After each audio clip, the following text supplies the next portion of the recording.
কেমন আছেন? আলহামদুলিল্লাহ ভালো। আপু আপনার নাম? আমার নাম লতা। লতা দেশের বাড়ি কোথায় আপনার? মানিকগঞ্জ। মানিকগঞ্জে। পরিবারে কে কে আছে আপনার? আমরা 3 বোন, বাবা মা। বাবা প্যারালিসিস এর রোগী, আমি বড়, আর 2টা বোন আছে ছোট ছোট। ও, তো আপনি বড় বোন না? জি।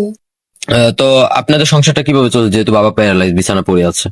আমার মা বাসা বাড়ি কাজ করে আমাদের সংসার চালাচ্ছে। আচ্ছা। তো আপু এখন তো আপনি বিয়ের বয়স হয়েছে, আপনার 21 বছর হয়ে গেছে, হ্যাঁ? আপনি আমাদের বলছেন এখন আপনি পাত্র চাচ্ছেন কিরকম বয়সের? বয়স যেমনই হোক না কেন, উনি যদি 3-4টা বিয়ে করে তারপর আমি ওনার কাছে বিয়ে বসতে রাজি আছি।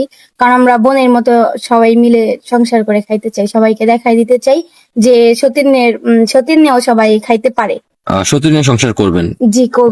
কখনো ঝগড়াঝাটি বা স্বামী নিয়ে মারামারি করবেন না? না, তাকে আমি বড় বোনের মতোই দেখবো, কেন ঝগড়াঝাটি করবো। আচ্ছা, তো আপু আপনি তো রিলেশন করে তো বিয়ে করতে পারতেন আপনার মানিকগঞ্জে, কারণ ওখানে তো অসংখ্য ছেলে আছে, নিজে একটা বিয়ে করতে পারতেন বা আত্মীয়র ভিতরে বা এলাকা কোনো ছেলের সাথে রিলেশন করে তো বিয়ে করতে পারতেন, তাই না? তা আপনি আমাদের ক্যামেরার সামনে কেন আসা লাগলো? এখানে মূলত আমি যৌতুক ছাড়া বিয়ের জন্য আসছি, কারণ আমাদের এমন একটা এলাকা রিলেশন করে বিয়ে করলেও যৌতুক চাই, তো ওইরকম আমার কোনো ইচ্ছা নাই যে আমি প্রেম করে বিয়ে করব। আমি এখানে আসছি আপনাদের মাধ্যমে, যে আপনারা আমাকে দেখে শুনে বিয়ে দিবেন।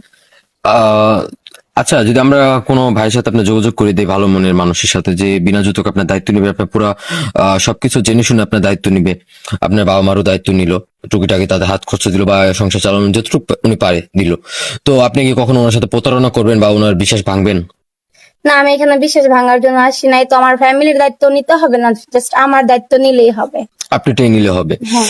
আচ্ছা, তো আপু আপনি পড়াশোনা কতটুকু করেছেন? এসএসসি পর্যন্ত। আচ্ছা, তো আর পড়াশোনা করতে পারেননি? না। আচ্ছা, পড়াশোনা করার তো ইচ্ছা ছিল, তাই না? জি, অনেক ইচ্ছা ছিল। আচ্ছা, কোনো ভাই যদি বিয়ের পর আপনাকে পড়াশোনা করতে চায় বা আপনার যে কোনো একটা সেলাই মেশিনের কাজ ধরে দিল বা আপনার একটা কর্মের ব্যবস্থা করে দিল, উনি দেশে আসতে একটু দেরি হবে, তো আপনি রাজি রাজি থাকবেন না? কোনো সমস্যা আছে? না, আমার কোনো সমস্যা নাই, হ্যাঁ আমি রাজি, আমি থাকতে পারবো। আচ্ছা, তো আপু আপনার সাথে যোগাযোগ করবে কিভাবে? আপনাদের মাধ্যমে। সুপ্রিয় দর্শক, ইতিমধ্যে দেখতে পাচ্ছেন স্ক্রিনে একটি নাম্বার, এই নাম্বার ইমো হোয়াটসঅ্যাপ খোলা আছে। কেউ যদি আপুকে পছন্দ করে থাকেন, বিয়ে করতে চান, অবশ্যই আমাদের ডিসপ্লেতে দেওয়া নাম্বার আমাদের সাথে যোগাযোগ করবেন। আমরা